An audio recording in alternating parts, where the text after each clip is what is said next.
Welcome back to my channel on Property to Prosperity. Today, we have Jenice back with us to share with us on her first time experience on buying her first property as a financial advisor. And as for me, as someone who is heavily on property as investment, Jenice raised up some risks that I was carrying, which I will share with all of you on the later part on our sharing. So Jenice, as a first time buyer, what were your biggest fear when taking on your first property? I think that when I was buying my first property, the biggest fear is what if I pick the wrong property? Because for me, my primary intention is to buy it as an investment property more than a homestay at this current juncture of my career. So I think that the concern here is if I'm looking for an investment property and if I were to make a wrong decision, then it would be a very expensive wrong decision. It would basically be $1 million mistake. In terms of risk-wise, I would say that when it comes to buying a property, it's different from all the other investments that I've done so far. All the other investments, I can buy it in smaller lot sizes. But unlike a property, the smallest one is still going to be a 6 to 7 figure purchase. That is where you need to be more careful. And I felt that one way that I mitigated this is really to work with someone who is reliable, because I also feel that you can do as much research as you want, but it is still very difficult to get all the information like someone who is in the line to be able to make that right decision for you. So I think that my primary focus was more in terms of finding that person who can help me make a astute decision rather than try to be the property expert to try to source out the property myself. Okay, then how about as a financial advisor? I'm sure you understand the power of financial tools. Why do you think many are still hesitating to leverage on them for property investment?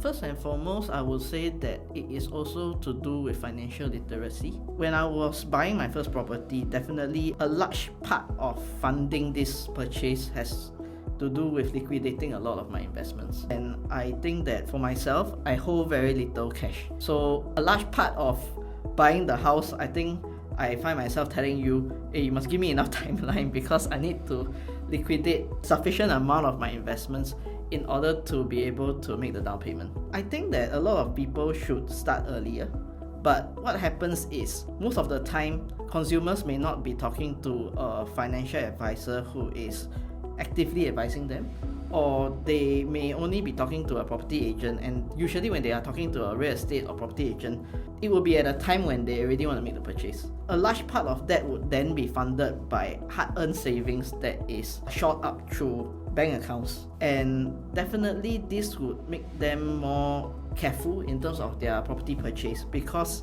this money is hard-earned, right? They need to actually use a lot of time to actually shore up this money since there is no additional financial vehicle helping their money to work harder for them. But I need to disclaimer, in order for this to work, that means that I started my financial planning very early. That's right. And that is also why my investments had that timeline to appreciate in value such that I am able to make that purchase currently. But to be fair, my investments also went through the COVID crisis, and I have to wait it out in order to make that purchase currently. So Jenice, knowing you always tell me I must have a balanced portfolio. How do you define a balanced portfolio? A balanced portfolio also depends a lot on our risk appetite. Because to a person who is of a lower risk, then definitely your allocation would be more in terms of things that are safer and less into areas that have a higher component of risk. But on the other hand, I've also seen people with a very high risk appetite. So for people with a very high risk appetite, even for instruments that carry some risk, right, they also tell me no risk. So in terms of a balanced portfolio, I would say that for them, they will actually need to focus on some components that basically do not expose their portfolio to lose money. But having said that, a larger component of their portfolio might be into things that might give them a higher return because they are able to stomach, I would say, more exposure to risk at this point of time. So it's very individual based on their risk appetite. Then you work out something that you felt will help them to balance. Yes. Even for, let's say, my own experience buying a house, a risk appetite might be in terms of how much mortgage I'm willing to take.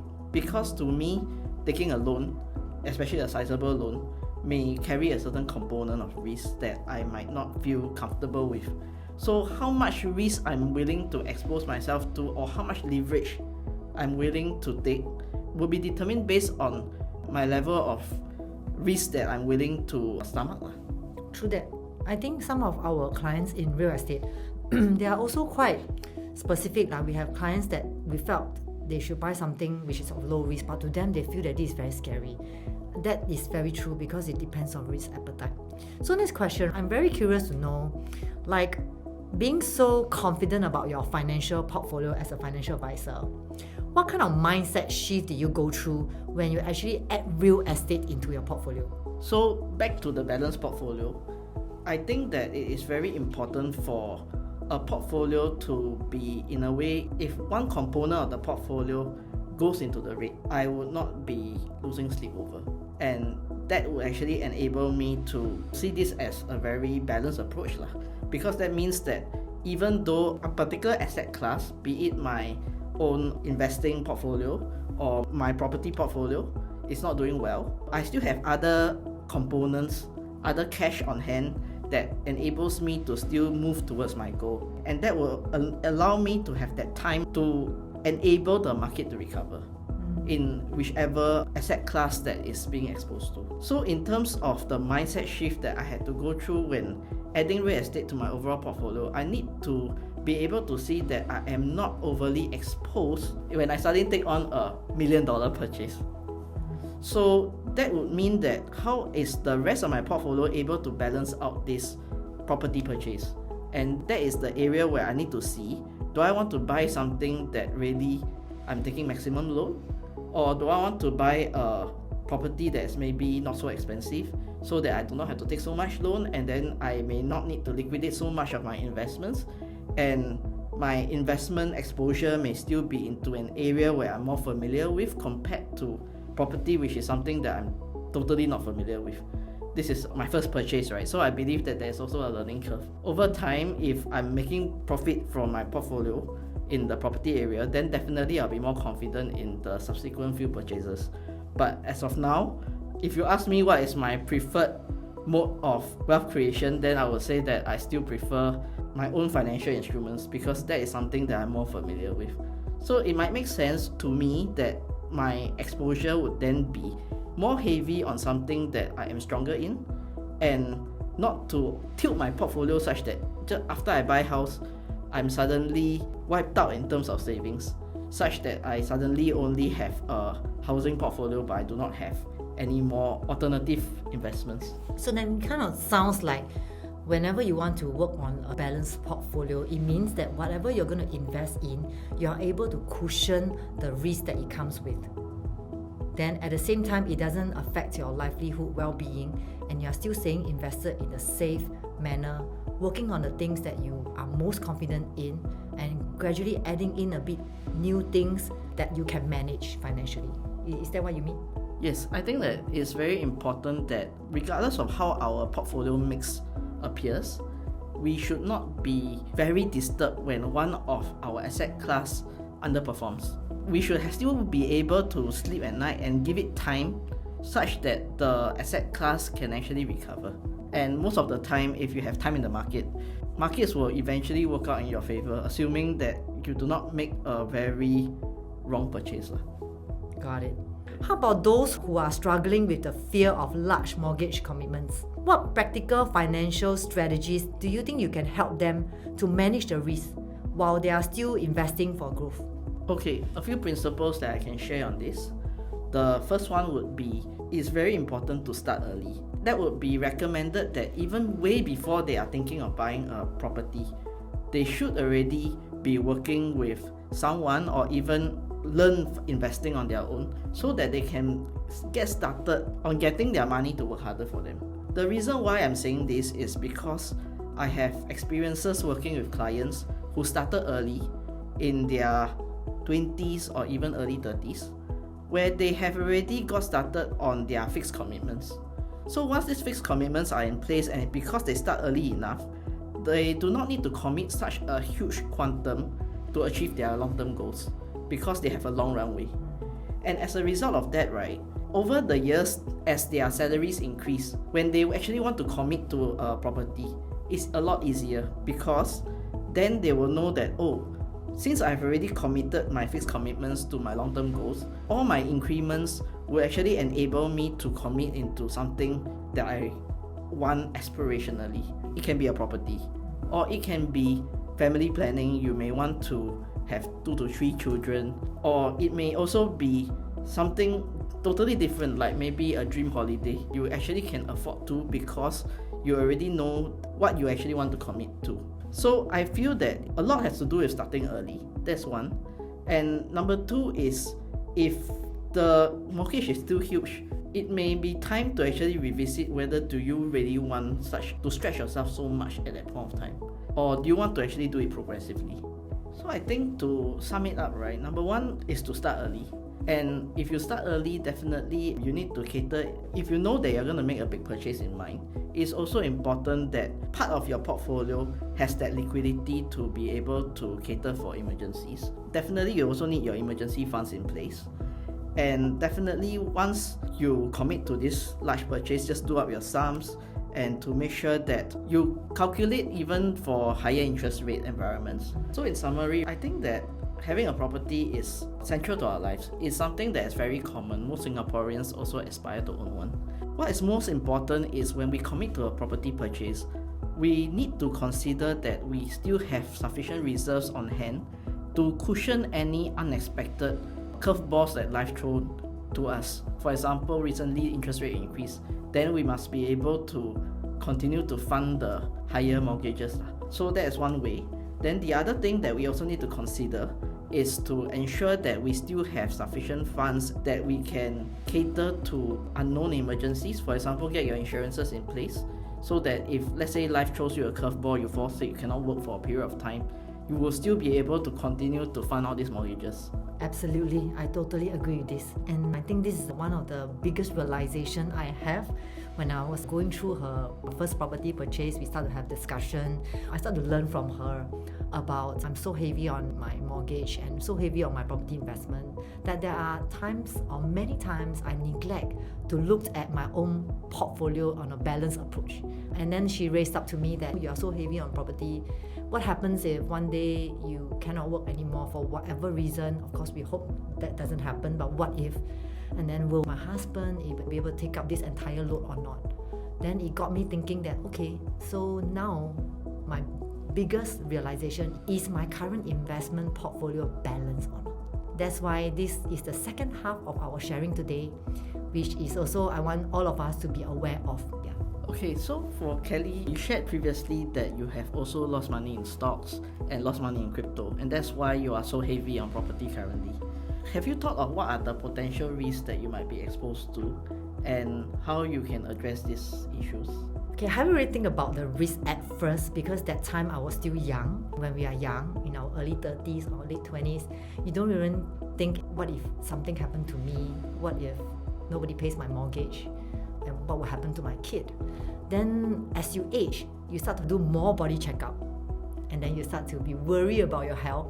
Then you start to think about it. What if I go travel and something happen? Will my family be able to take up what I am owing?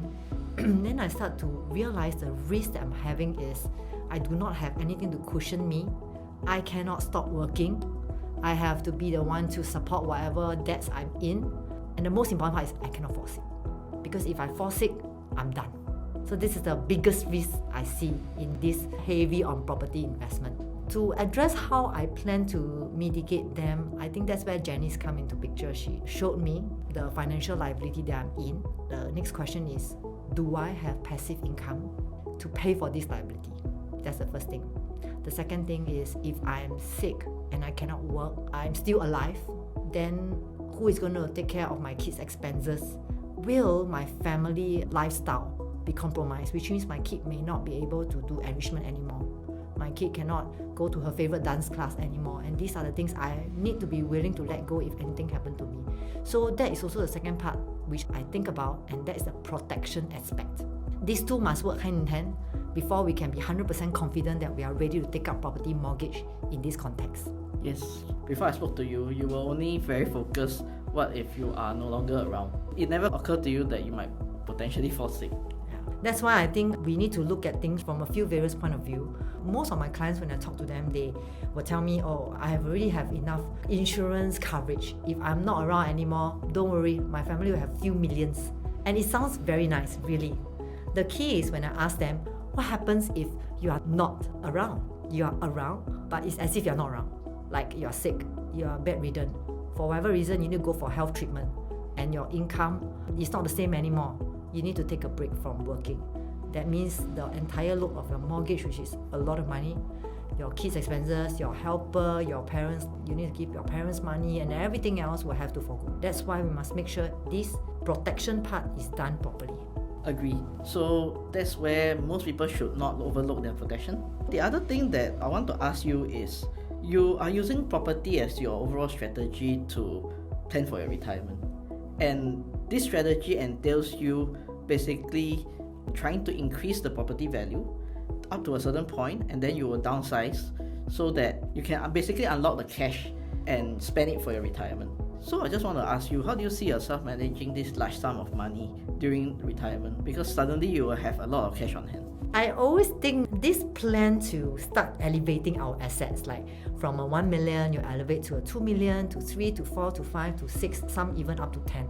We have young agents around us who are already 10 million at 33 years old. So their property portfolio is already in that direction, and that is the same methodology we adopt as a realtor ourselves. That's why we can share this to our client. Then here's the blind spot. The blind spot is, if this entire journey of upgrading, I'm only focused on real estate. Let's say I have protection. I have protection to make sure if I don't work, for whatever reason, I have enough money to take care of myself for the next couple of years, to take care of my family. Let's say this is already done. Let's say if I pass on, the whole thing passed to my kid, my house will be fully paid. That one is already done. The key thing is, what happens if I meet my goal of, let's say I want a 10 mil at the age of 60. And at 60 years old, I have fully paid my 10 mil asset. And now I have 10 mil on hand, right? So if I sell it, I cash out, let's say 1.5 mil to 2 million to buy a 2-bedder fully paid condo and retire in that home with my partner. That means I'm left with probably around 8 million. With 8 million, most people will be thinking, oh, I will give 1 million each to my kids, and then the balance I will just probably throw into investment. Then this comes the biggest question. Am I experienced enough to deal with a 6 million to 8 million of investment that I have never done before out of property? The only thing I know about investment is about real estate. So if I'm going to take 8 million out and do real estate investment all over again, that means I will have a large sum being tied down to that property. I may not be able to liquidate them easily. And if I take some out to do other forms of investment, am I experienced enough to do it? Do I know how to mitigate the risk? My heart can take it or not if market changes. So this is the experience that I realize I'm lacking. That's why Jenice brought up to me about this portion, and I start to realize it's really a learning journey, just as we are all learning about real estate. Yes. So that's where I brought up my own experience about my own learning curve in buying my first property. And that's probably your own learning curve when it comes to taking up financial instruments, but of course with hand-holding. Because you also shared that you had a more unpleasant experience previously when you tried to invest on your own, and you got, in your own words, you got burnt lah. Definitely that's not so favorable an experience, which is why you are so hands-off with other financial instruments now. But that's okay. We all have to start somewhere. This is what you tell me when I bought my first house. So that's where I think that it's all about learning through the journey and not being totally close to any avenues, but to actually take baby steps along the way and not wait until you have 8 million and then test it out in the market. Because if 8 million suddenly the market tanks, let's say it just drops to 7 million, I think you'll start to panic already. Absolutely, because these are very hard-earned money that we have gained during this property journey of, say, 20 years. But I want to say, I wish that I was your kid. You will give me 1 million. The moment you enter retirement, you give me 1 million, I don't mind. Yeah. I do agree, this is a learning curve. That's why what we really advocate for is always having a balance in both real estate and other form of smaller investments elsewhere. Then as such, you always feel that there's two things to lean on. If one goes well, one doesn't, at least you don't feel that, wow, my world is crumbling because I actually experienced the whole thing like this before. And I couldn't sleep, couldn't eat, don't even have the mood for anything, and it's really a very negative experience to go through. It's okay, as long as you are now open to relooking at it. I think that hopefully you'll have a better experience. So I just wanted to ask you, Kelly, as a realtor, right, you see property as the most reliable financial tool. But if a client was hesitant about committing to a large mortgage, how will you address concerns of taking on a huge debt? So I do have experience with clients who are into the more traditional culture of, I want to buy something that I'm confident with my current salary I can fully pay it. And then for these kind of clients, we will actually classify them as the very down-to-earth client.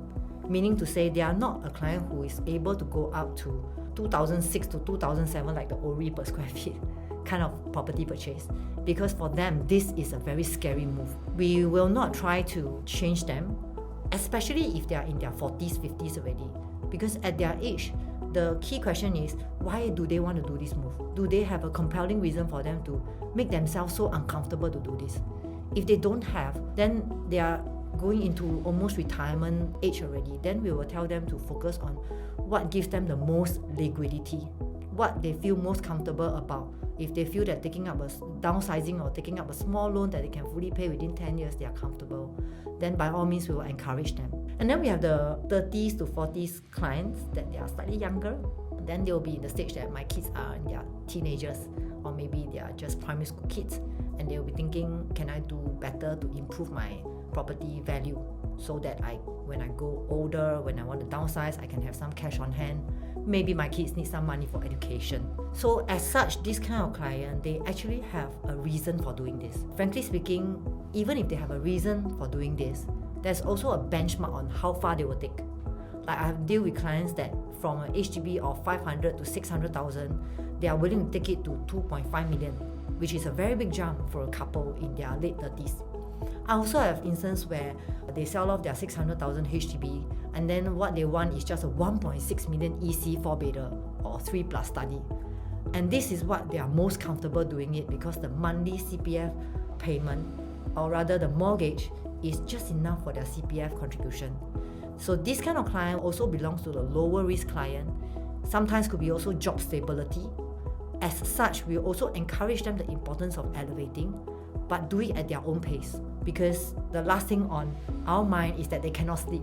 Like what Jenice mentioned, you shouldn't be losing sleep over your investment, over your decision. It should be something that you're comfortable. Then some of the clients, they are very clear that this is what they want to do. They want to grow their property portfolio from a 1.5 million to 6 million over the next 10 years. So I do have clients like that. These clients, usually they are in the trade of also investing. Like you mentioned, they have already had some experience with investment. They know how the cycle works, and they pretty much know how to apply into real estate. Therefore, this concept of elevating to a certain net worth works very well with them, and they are ready to do it every 3-4 years once. So I won't say there's any one-size-fits-all about taking up a higher mortgage. I would say all of us have different direction, goals and dreams and aspirations. Some may have big goals, some may have smaller goals. It pretty much depends on how confident they are about paying for the mortgage on whatever loan size, and then whether are they willing to stretch it a bit more to be slightly a bit more uncomfortable. Wow, that is very comprehensive. In our previous podcast, you also shared that clients should complement some passive income with property to cater for their retirement. I think that this is also in line with the example you gave about the people in their 40s or 50s. If they are not prepared to take on so much loan, then they should actually consider having some alternative investments on top of property. So given your own past experience in stocks and crypto, will you also consider creating an additional retirement income portfolio for yourself on top of your property portfolio? I think after going through this whole journey of learning curve, and also being more aware that my current profile is really not balanced, it has become something that I want to advocate for all of you who are watching this. As a realtor, of course, I would encourage you to elevate your assets and work on your net worth and grow towards a safe and comfortable and respectable retirement. But nonetheless, along this whole journey, I also agree that protection is extremely important. Having other forms of investment, small investments, are also equally important. And this will also elevate your confidence towards every move that you are taking as you are elevating. So I think what I would want to say is that I used to be someone who think that property is the way to go because all other investment doesn't work. But right now, I would think it is definitely fine to take baby steps as a learning curve. Maybe right now, 1,000 may be the stepping stone. The next round, when I gain confidence and experience in terms of insights and judge, how do you judge the market and stuff, then you can do a 5,000 and gradually to 10,000. Same thing for property. Actually, both works hand in hand. They should work hand in hand together. Yeah, I just wanted to add on, I think a large part of property investment risk is largely dependent on whether you have that know-how to buy the right property. I think the question is really, if today I did not have someone reliable advising me on buying that first property, would I have decided to stretch myself and get into something that is originally above my budget? So that is also the bigger question, because I might have even recalled that at one point I just tell you don't want to buy already. I just continue my investment, be very comfortable and happy. But at the same time, I will be depriving myself of this opportunity to be a homeowner and to add property into my portfolio, to have it more balanced. I would just like to share that it is also very important that who handhold you is also very important.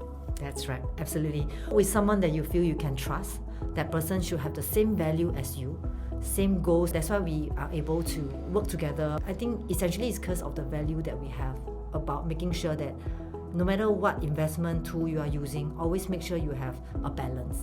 And that is my new advocation. Thanks to Jenice. So thank you all for watching our podcast together, and thank you Jenice for being on this podcast with us and share with us on your real experience. It was very insightful.